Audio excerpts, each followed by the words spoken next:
The city awoke each day to the cacophony of traffic and the murmur of human lives. But for Rusty, a scruffy, medium-sized stray, dawn was merely a shift in the shadows. He roamed the desolate back alleys, a labyrinth of forgotten corners and overflowing dumpsters that served as his reluctant sanctuary. His fur, a tangled mess of reddish-brown, was perpetually matted with dirt and grime, a testament to his harsh existence. Hunger was his constant companion, a gnawing emptiness in his belly that often overshadowed the persistent ache in his left hind leg. It was visibly injured, swollen, and he limped painfully with every step, a constant throbbing reminder of a hit-and-run incident weeks ago, a fleeting blur of metal and a sharp, searing pain before the world dissolved into blackness. He remembered the smell of burnt rubber and the indifference of the passing cars, none of which had stopped. His days were a relentless, monotonous search for sustenance. The overflowing dumpsters behind restaurants and grocery stores were his primary hunting grounds, each one a lottery ticket that rarely paid off. He'd paw through rotting vegetables, discarded bread, and the occasional half-eaten sandwich, his nose twitching, his senses sharpened by desperation. He was a master of evasion, a phantom of the urban landscape, dodging speeding cars that seemed intent on his demise, and the indifferent human feet that hurried past, oblivious to his plight. Sometimes, a child's innocent gaze would meet his, only to be quickly pulled away by a parent's firm hand, followed by a whispered warning about dirty strays. He'd slink back into the shadows, his tail tucked low, his spirit bruised but not broken. Nights were colder, darker, and often brought a different kind of fear. He slept curled up in a discarded cardboard box, its flimsy walls offering little protection against the biting winds and the creeping dampness that permeated his bones. Shivering through long, frigid hours, he would dream of warmth, of a soft blanket, of a hand gently stroking his head. But the dreams always dissolved with the harsh reality of morning. He was constantly wary, his ears perked for the growl of larger, more aggressive strays that guarded their meager territories with vicious snarls, or the crunch of approaching footsteps that often heralded a cruel kick from a passerby, a sudden sharp pain that left him cowering in the darkness. Loneliness was his constant companion, a heavy cloak draped over his thin frame, an ache in his heart that was almost as profound as the physical pain in his leg. He saw other dogs, sometimes, walking on leashes, their fur clean, their eyes bright with contentment, and a pang of longing would pierce through him, a yearning for a life he had once known, or perhaps only dreamed of. Despite the relentless hardship, Rusty possessed a quiet dignity, a resilience that defied his circumstances. One frigid morning, the kind of morning that solidified puddles into treacherous sheets of ice and made every breath sting, Rusty stumbled upon a small treasure near a bustling construction site. It was a partially eaten bread roll, discarded by a worker, its warm, yeasty scent a beacon in the cold. His stomach rumbled violently, and he limped towards it, his mouth already watering, anticipating the rare luxury. Just as his nose touched the crust, a faint, terrified whimpering reached his ears. From under a discarded wooden pallet, a much smaller, terrified Chihuahua pup emerged, shivering uncontrollably, its eyes wide with fear and hunger. Rusty froze. His first instinct, honed by months of scarcity, was to guard his find, to assert his dominance. But something in the pup's desperate whimper, in its fragile, trembling form, stirred a deeper instinct within him. He looked at the bread roll, then at the pup. His own hunger was a monstrous void, but the pup's vulnerability was more compelling. Slowly, deliberately, Rusty nudged the bread roll towards the tiny Chihuahua with his nose, pushing it gently across the frozen ground. The pup, hesitant at first, sniffed it cautiously, then began to nibble, tiny, frantic bites.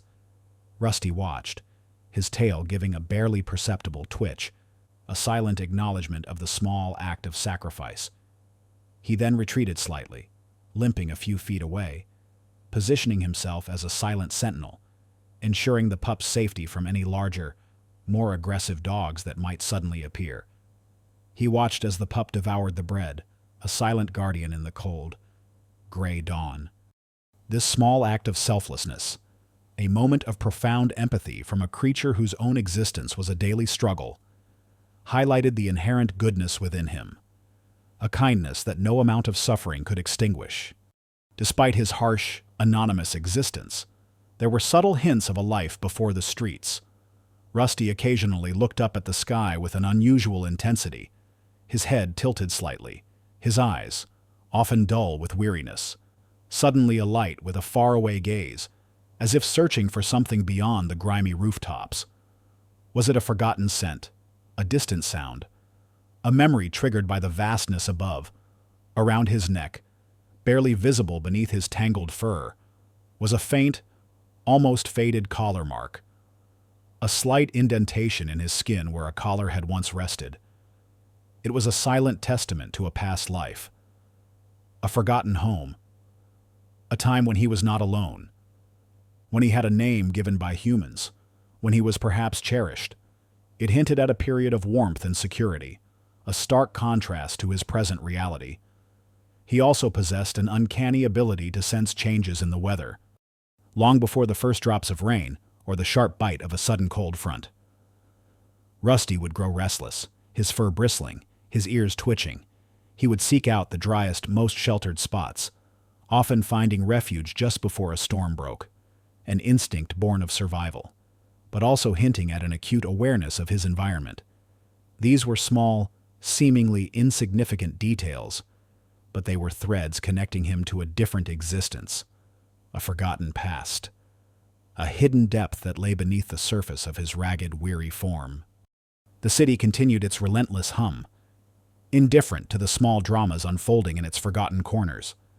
Rusty, having ensured the Chihuahua pup finished its meal, slowly limped away, the hunger in his belly still a torment, but now tinged with the faint warmth of a good deed.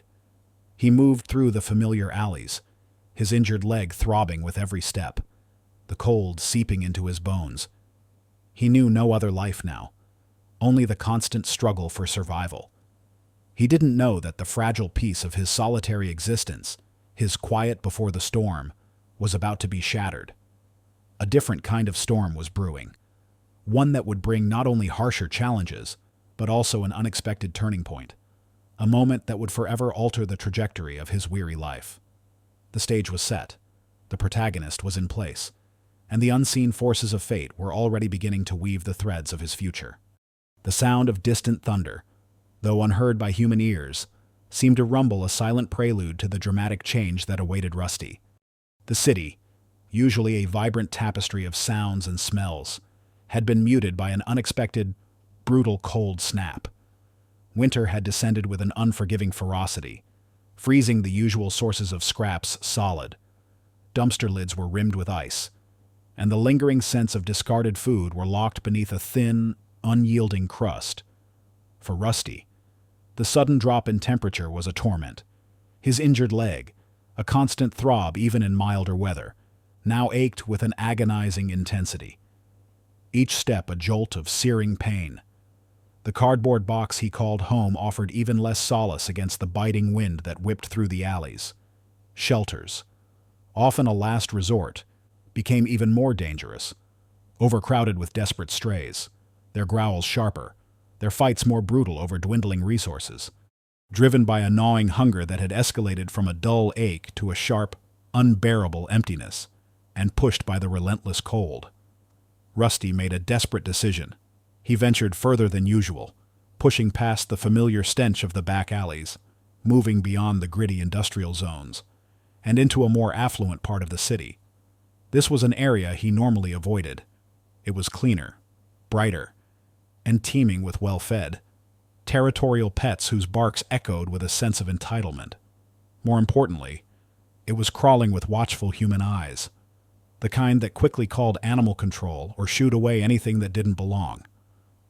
Every nerve in his body screamed caution, but the raw need for warmth and food overpowered his innate fear. He limped cautiously down tree-lined streets, past grand brownstone buildings and manicured parks where children bundled in thick coats laughed. The air here smelled different, of freshly baked bread, of expensive perfumes, of burning wood from fireplaces. It was a world utterly alien to him, a stark contrast to the grime and despair he knew. His eyes, usually fixed on the ground for fallen scraps, darted nervously, taking in the unfamiliar sights. Near a bustling corner cafe, the aroma of roasted coffee and sweet pastries hung heavy in the crisp air, an intoxicating promise. Rusty, weak with hunger, found his attention drawn to a woman emerging from the cafe. She was elegant, dressed in a tailored coat, her hair pulled back neatly, and her eyes, though kind, were fixed on her phone. She was Amelia, a busy architect, her mind already racing with blueprints and deadlines. As she stepped onto the crowded sidewalk, her elbow brushed against a passerby, and a small paper bag slipped from her grasp. It hit the pavement with a soft thud, its contents spilling out, a cascade of golden brown croissants, their buttery scent immediately permeating the cold air. Rusty's ears perked up, his nose twitched, registering the irresistible aroma. His stomach growled. He hesitated, his street instincts screaming caution. This was too good to be true. His injured leg throbbed, but the lure of the pastries was a powerful magnet. Slowly, cautiously, he began to limp towards the scattered treats, his eyes fixed on the golden crumbs, a silent prayer of desperation in his heart. Amelia, startled by the dropped bag, finally looked up from her phone. Her gaze fell first on the scattered pastries, then on the small, limping dog hesitantly approaching them. She noticed his matted fur, his gaunt frame, and the way he favored his left hind leg. The hunger in his eyes was unmistakable, a raw, primal need that tugged at something deep within her. Amelia was a practical woman, but also one with a deep well of empathy. A pang of sympathy, sharp and immediate, pierced through her usual professional detachment. Her mind flashed to the pampered pets she sometimes saw in this neighborhood, and the stark contrast made her heart ache. But before Rusty could reach the pastries, a shadow fell over him. A low growl rumbled from behind. A larger, aggressive dog, a powerfully built German shepherd with gleaming teeth and a territorial snarl, lunged past Rusty, its eyes fixed on the fallen food. Rusty, with his injured leg, was too slow to react, too slow to escape the sudden aggression. He braced himself for impact, for the inevitable bite, for the renewed pain. His ears flattened, his body tensed, awaiting the blow. This was it, he thought, the end of his relentless struggle. Amelia's professional calm shattered. Without a second thought, driven by an instinct born of pure compassion, she reacted. "Hey, get out of here," she shouted, her voice sharp and authoritative. She stepped quickly between the lunging German shepherd and the trembling Rusty, using her body as a shield. The sudden, unexpected human intervention, coupled with her sharp tone, startled the aggressive dog. It hesitated, then with a frustrated snarl, turned and bounded away, disappearing into the morning crowd. Rusty, trembling, looked up at Amelia. His eyes, usually wary and distant, were now filled with a mixture of fear, confusion, and a flicker of something new surprise. He had expected to be kicked, shooed away, or worse. Instead, he had been saved. Amelia, her heart still pounding, knelt down beside him. Her movements were slow, gentle, designed to avoid startling him further. "It's okay, boy," she murmured, her voice soft and reassuring. "You're safe now." She reached out a hesitant hand, offering one of the intact croissants. Rusty flinched, then sniffed it cautiously, his hunger battling his deep-seated distrust. He took a tentative bite, his tail giving a tiny, almost imperceptible wag. Seeing his obvious hunger and pain, Amelia knew she couldn't just leave him.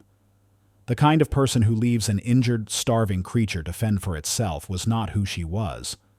Her act of intervention, driven by her innate compassion, had immediately entangled her life with his, creating an undeniable bond.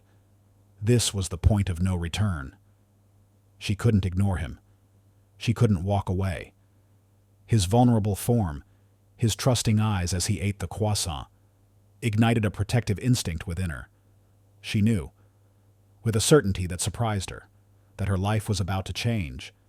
The bustling street, the dropped pastries, the aggressive dog. It had all been a catalyst. The quiet, solitary existence of Rusty was over, and the beginning of a new, uncertain but hopeful chapter had just begun. He, unknowingly, had found his miracle. Amelia watched Rusty as he cautiously devoured the croissant, his small body still trembling from the encounter with the German shepherd. The immediate danger had passed, but his vulnerability was stark, undeniable.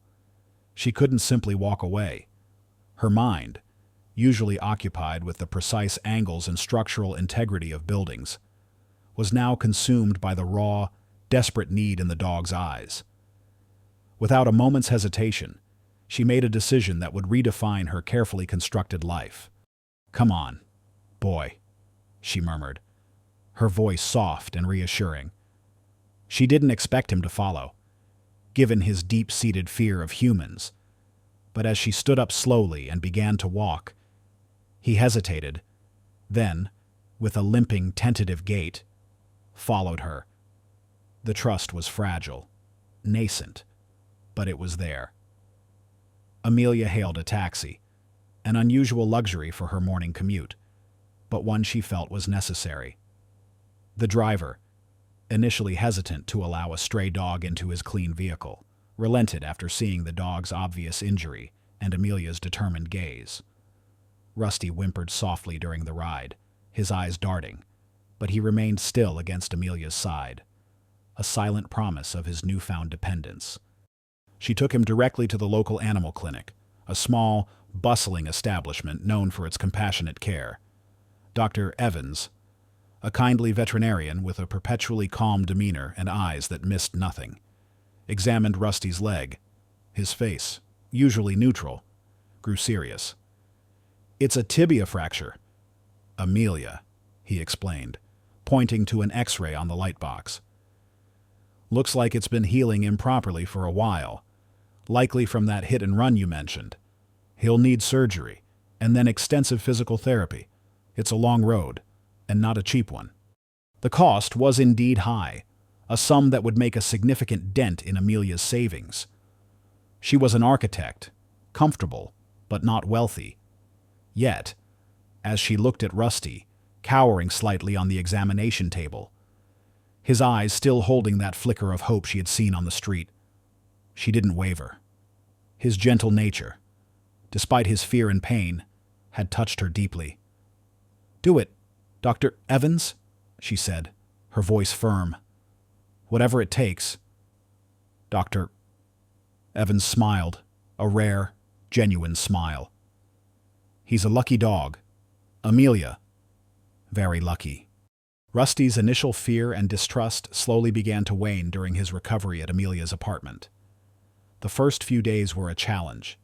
He was withdrawn, hiding under the coffee table, refusing food, whimpering softly with pain. Amelia spent hours sitting on the floor, talking to him in soft tones, offering small pieces of boiled chicken, her patience unwavering.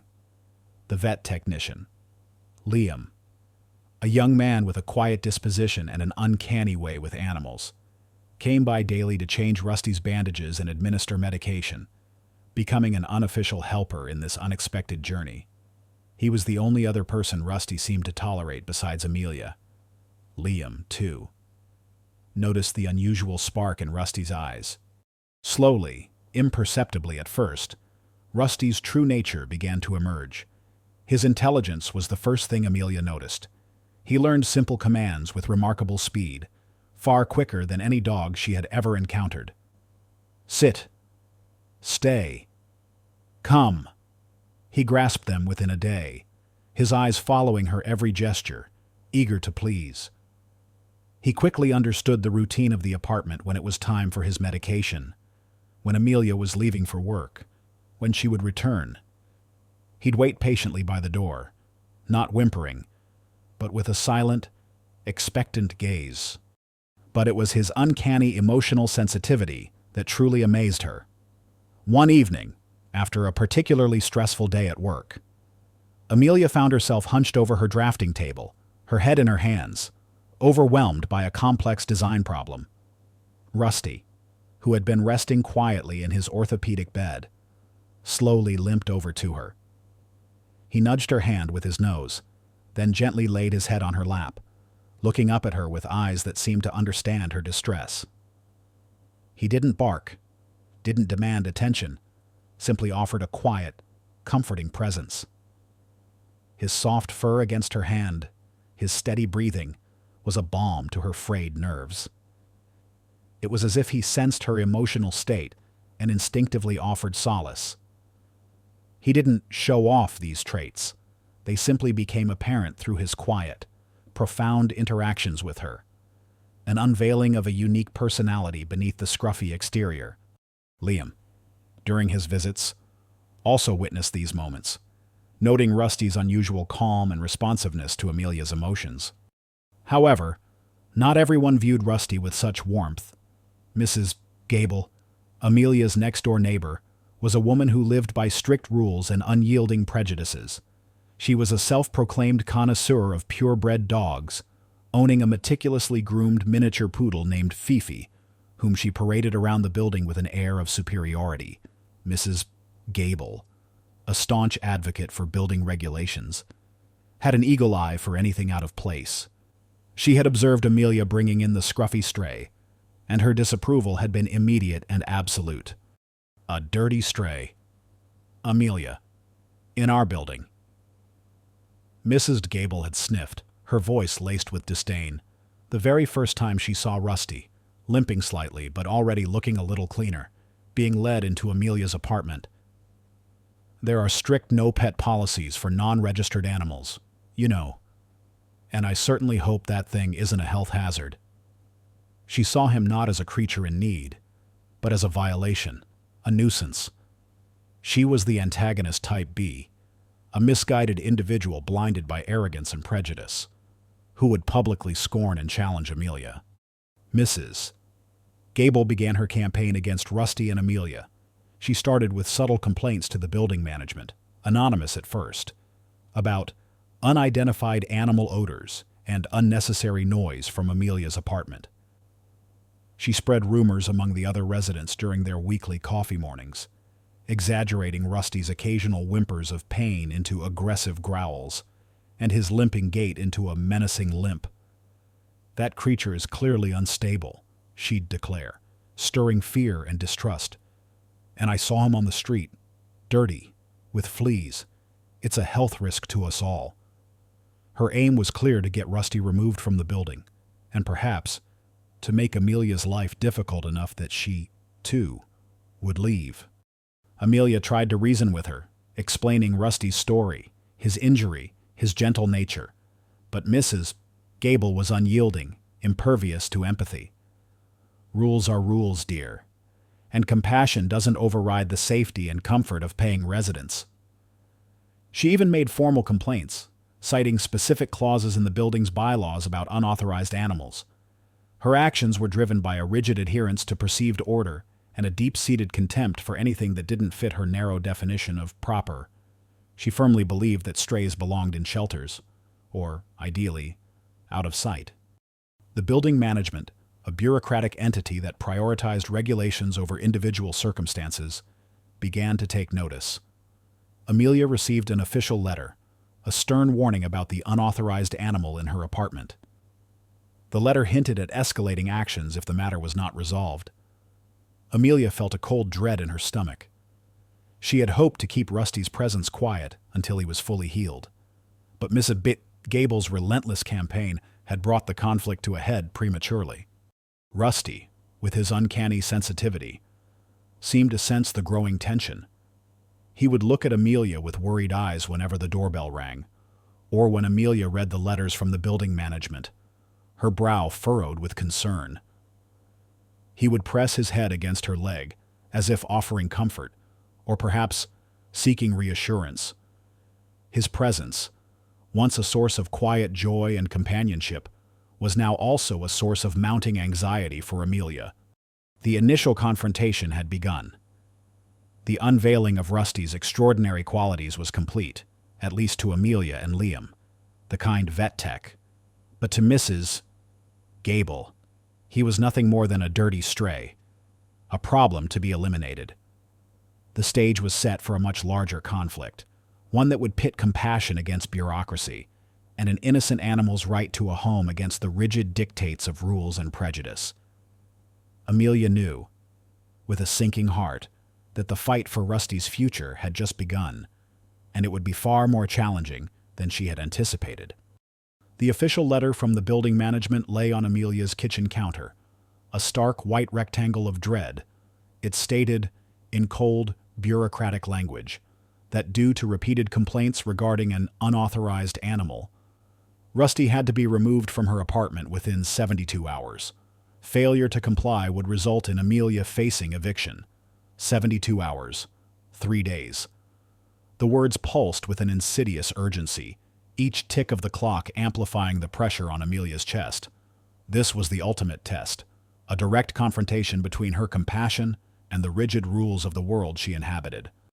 Amelia felt isolated in this battle. Her friends, upon hearing the news, offered sympathetic words and commiserations, but little in the way of practical help. "It's a shame, Amelia, but you know how these building rules are," they'd say, their voices tinged with helplessness. "Maybe it's for the best. He's a stray, after all." The sentiment stung. She tried calling various animal shelters, but the answer was always the same: overcrowded. No space for a dog still recovering from surgery, especially one that wasn't a purebred. The thought of abandoning Rusty, of sending him back to a life of suffering or worse, twisted her stomach into knots. She paced her apartment, the silence punctuated by Rusty's soft whimpers as he sensed her distress. She was facing this challenge mostly alone, burdened by the looming eviction and the agonizing thought of failing the creature who had come to trust her so completely. The arena for this challenge was Amelia's apartment building itself. What had once been a safe haven, a space of quiet recovery for Rusty and a comfortable home for her, now felt like a cage, its walls closing in. The sleek, modern hallways and well-maintained common areas, usually a source of quiet pride for the residents, now symbolized bureaucratic rigidity and an unyielding prejudice against outsiders like Rusty. Every time she stepped into the elevator, she felt Mrs. Gable's eyes on her, a triumphant glint in their depths. The building, designed for human comfort, was now a hostile environment for an innocent animal.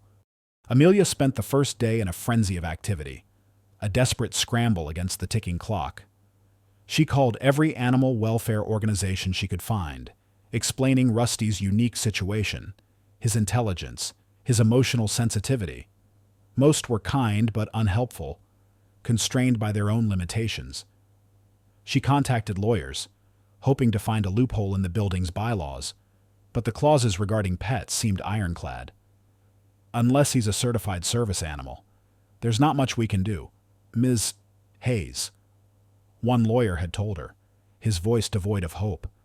The idea of a service animal had fleetingly crossed her mind, but Rusty's leg was still healing, and the process for certification was long and arduous. Rusty, with his uncanny ability to sense her moods, grew more agitated as the deadline approached.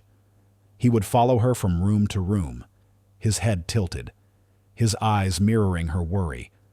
When she worked late into the night, poring over legal documents and building bylaws, he would lie at her feet, occasionally nudging her hand with his nose, a silent plea for reassurance.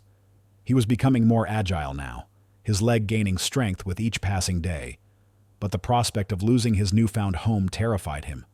He remembered the cold, the hunger, the constant threat of the streets. He clung to Amelia's presence like a lifeline. On the second day, a glimmer of hope appeared, only to be quickly overshadowed. Liam, the kind vet technician, called with an update on Rusty's recovery. During their conversation, Amelia, in a moment of desperation, mentioned the eviction notice. Liam was quiet for a moment. "You know, Amelia," he said, his voice thoughtful. "There's an old city ordinance. I remember reading about it in a dusty old veterinary journal back in college. Something about therapeutic residency animals. It was pretty obscure, almost never used, but it predates a lot of current building codes. It might offer an exception for animals providing emotional support, even if they aren't traditional service dogs." He couldn't recall the specifics, only the vague concept. Amelia's heart leaped. A forgotten clause. A city ordinance. It was a long shot, a desperate thread of hope, but it was something. She immediately plunged into researching city archives online, searching through archaic legal texts. The internet, usually a source of quick answers, yielded little on such an obscure ordinance. The deadline of 72 hours loomed large, a suffocating presence. She felt truly alone, facing an immovable bureaucracy with only a vague lead and her dwindling hope. Meanwhile, Mrs. Gable reveled in her perceived victory. She spent her days observing Amelia's apartment, counting the hours, relishing the thought of that dirty stray being removed. She even called the building manager twice, just to confirm that the eviction process was on track. "It's for the good of the community, Mr. Henderson," she told him, her voice dripping with self-righteousness.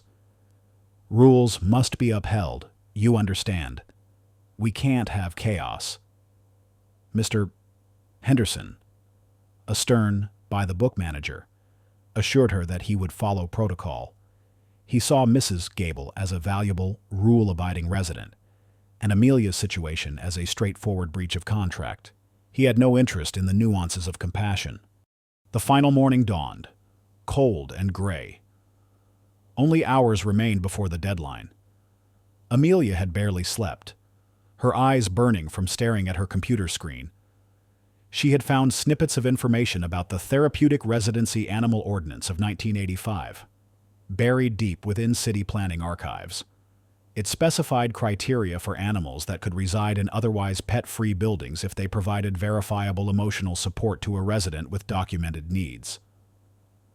The key was verifiable emotional support and a licensed therapist certification. She needed a quick, legitimate assessment of Rusty's emotional support capabilities. She called Liam, frantic, explaining the urgency. Liam, loyal and empathetic, agreed to connect her with an animal behaviorist he knew, Dr. Elena Petrova, who specialized in animal therapy, on very short notice. It was a desperate gamble, a race against the clock. As Amelia prepared to leave for the board hearing, Rusty, sensing the immense tension, whimpered softly. He limped to her side, his tail tucked low, his eyes filled with a primal fear of being separated from her. He could feel her anxiety, her desperation. He nudged her hand, a silent plea. Amelia knelt and hugged him tightly, burying her face in his scruffy fur. "It's going to be okay, boy," she whispered, though her voice trembled. "We're going to fight for you. We won't give up." She didn't know if it was a promise she could keep. The thought of losing him was unbearable, a pain that eclipsed even the exhaustion. The gauntlet had been thrown. The ultimate test awaited. She had to face the building board, armed with little more than a desperate hope and her belief in a stray dog who had, against all odds, captured her heart. The small conference room on the top floor of the building was stark, sterile, and silent, save for the hum of the air conditioning unit. It was less a room for discussion and more a tribunal. The long, polished mahogany table reflected the grim faces of the building's board of directors, their expressions ranging from stern neutrality to undisguised annoyance. Mr. Henderson, the building manager, sat at the head, his posture rigid, a thick binder of bylaws open before him. And across from Amelia, radiating smug confidence, sat Mrs. Gable, her poodle Fifi nestled in a designer handbag on her lap, its beady eyes seemingly fixed on Rusty with disdain. The air was thick with expectation, a suffocating weight on Amelia's chest. Amelia clutched Rusty's leash tightly, her knuckles white. Rusty, sensing her immense distress, pressed his side against her leg, a silent anchor in a turbulent sea. His injured leg, while significantly better, still had a slight limp, a visible reminder of his past and the care he had received. Dr. Elena Petrova, the animal behaviorist, a calm and wise woman, sat beside Amelia, a supportive presence. She had provided the crucial emotional support animal certification just hours before the hearing. Ms. Hayes, Mr. Henderson began, his voice flat and official. We are here to address the matter of the unauthorized animal in your residence, specifically apartment 7B. As you are aware, our building has a strict no-pet policy, save for certified service animals. He gestured to the open binder. Mrs. Gable has submitted numerous complaints, and our records show a clear violation. Mrs. Gable interjected, her voice sharp and theatrical. It's a clear breach of contract. Mr. Henderson. And a health hazard. I've seen that creature limping around. Who knows what diseases it carries, and the noise. The constant whimpering. She glared at Rusty, who subtly flinched, then pressed harder against Amelia. Amelia took a deep breath. Her voice, though trembling slightly, was clear and resolute. Mr. Henderson, members of the board, I understand the building's policies. However, Rusty is not just a pet. He is a certified emotional support animal. He provides vital therapeutic support for me, as documented by a licensed professional. She nodded to Dr. Petrova, who presented a folder with Rusty's certification and a detailed report outlining his therapeutic benefits. Furthermore, Amelia continued, gaining confidence, I am here to argue that Rusty's presence falls under the Therapeutic Residency Animal Ordinance of 1985, a city ordinance that predates many of our current building codes and allows for exceptions for animals providing emotional support under specific criteria. Rusty has met all the requirements outlined in that ordinance. The board members exchanged bewildered glances. The Therapeutic Residency Animal Ordinance of 1985 was an obscure piece of legislation, rarely, if ever, invoked. Mrs. Gable scoffed loudly. An old, dusty law. It's an outdated loophole. Mr. Henderson clearly. She's grasping at straws. Mr. Henderson, visibly perturbed, consulted his binder. I'm not familiar with this ordinance. Ms. Hayes, our current bylaws are quite clear. He looked ready to dismiss her argument, swayed by Mrs. Gable's insistence and his own rigid adherence to protocol. It seemed Amelia's efforts were futile. The manager looked ready to rule against them. The silence in the room stretched, thick with tension. This was the bated breath moment. Just as Mr. Henderson cleared his throat, preparing to deliver his verdict, a sudden, soft whimper escaped Rusty's lips. It wasn't a sound of pain, but of profound distress, sensing Amelia's fear and the looming threat of separation. Then, with an almost imperceptible shift, Rusty gently nudged Amelia's free hand with his nose, then slowly, deliberately, placed his still healing paw onto her trembling lap. He looked up at her, his big, brown eyes filled with an almost human understanding and a quiet, comforting presence. It was a small act, but profoundly intelligent, demonstrating his unique bond and trained behavior. A wordless plea for her not to lose hope. Amelia, emboldened by Rusty's gentle contact, took another breath. You see, she said, her voice stronger, gesturing to Rusty's paw on her lap. He senses my anxiety. He calms me. This isn't just about a pet. It's about a bond that provides genuine, measurable support, she quickly added. And the ordinance I cited specifically mentions such support. The city has records.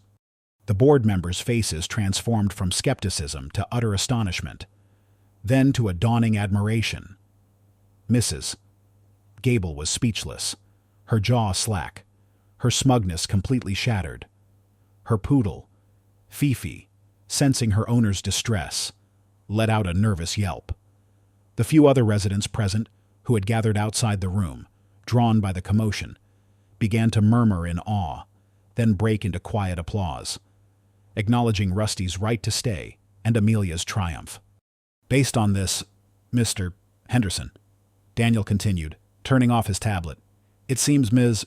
Hayes and Rusty are fully compliant with city regulations, and frankly, this building prides itself on supporting its residents' well-being. Mr. Henderson, flustered, cleared his throat again. He looked at the legal text, then at Amelia, then at Mrs. Gable's furious face. The evidence was irrefutable. The legal precedent sealed it. He had no choice. Very well, Mr.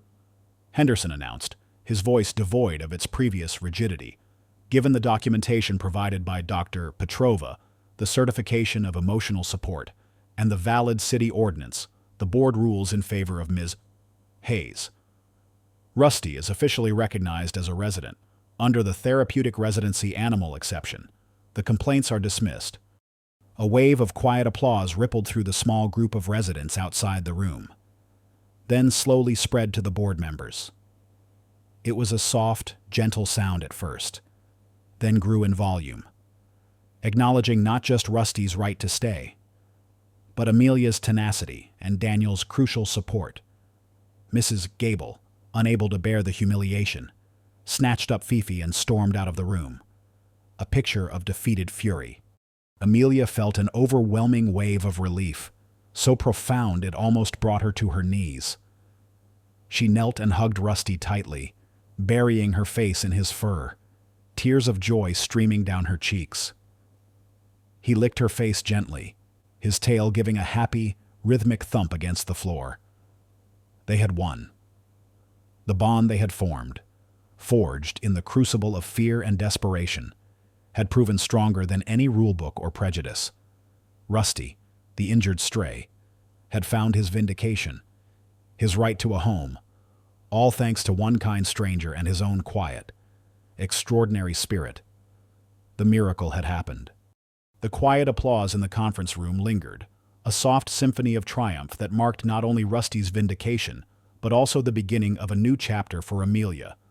Mrs. Gable, her face contorted in a mask of impotent fury, had stormed out, leaving behind a palpable sense of relief and a lingering scent of self-righteous indignation. Her reputation as a neighborhood busybody, once tolerated, was now irrevocably tarnished. The other residents, who had once listened to her whispers and nodded in agreement, now viewed her with a mixture of pity and annoyance. Her petty machinations had been exposed, and she was discredited, her influence in the building effectively neutered.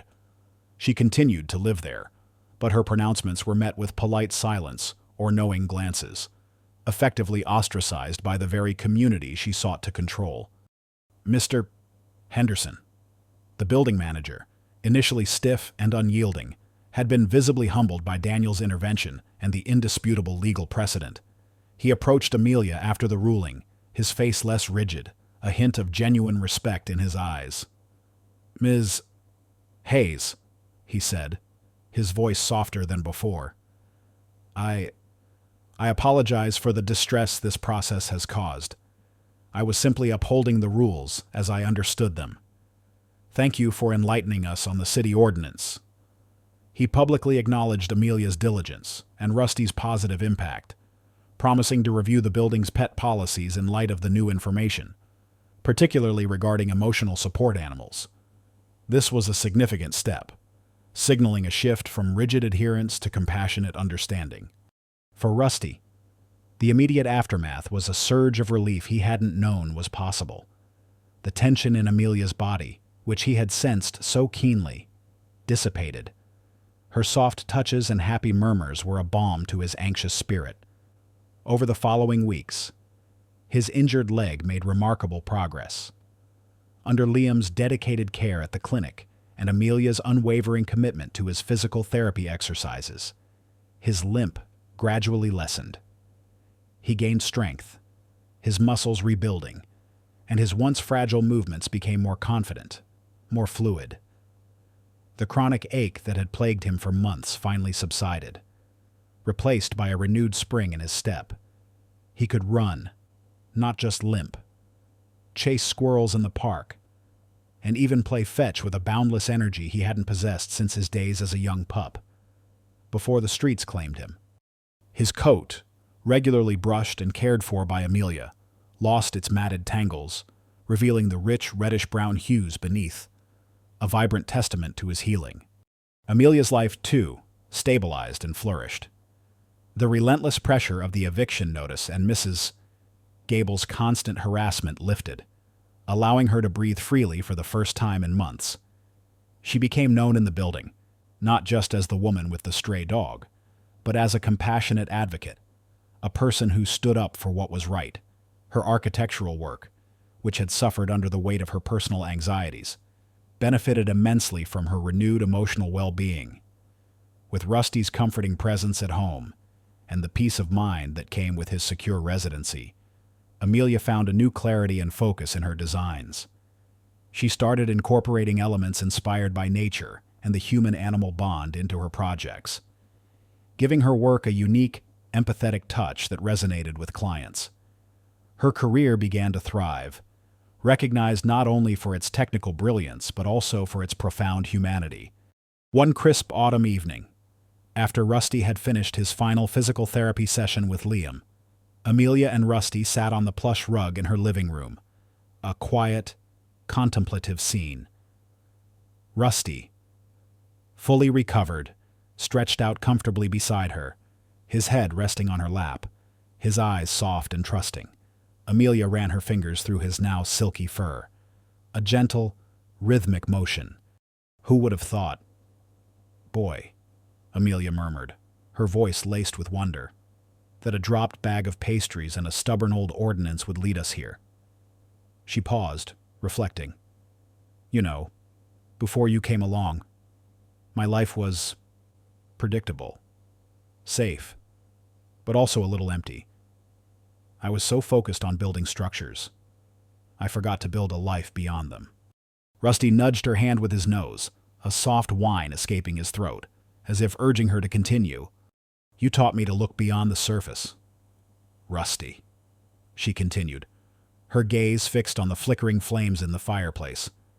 To see the value in what's broken, to fight for what's truly important. You're not just a dog, are you? You're a reminder that kindness matters, that courage can be found in the most unexpected places, and that a home isn't just four walls, it's where your heart is. Rusty let out a soft sigh, pressing closer to her, his tail giving a gentle thump on the rug. He couldn't understand her words, not precisely, but he understood the warmth in her voice, the tenderness in her touch.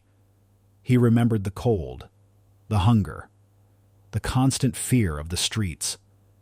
He remembered the searing pain in his leg, the feeling of utter abandonment. And then, he remembered the gentle hand, the soft voice, the warm croissant. He remembered the safety, the food, the comforting presence that had chased away the nightmares.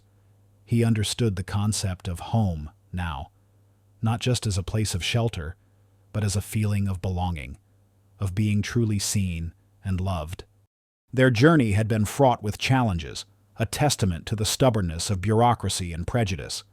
But through it all, their bond had deepened, becoming an unbreakable thread woven into the fabric of their lives.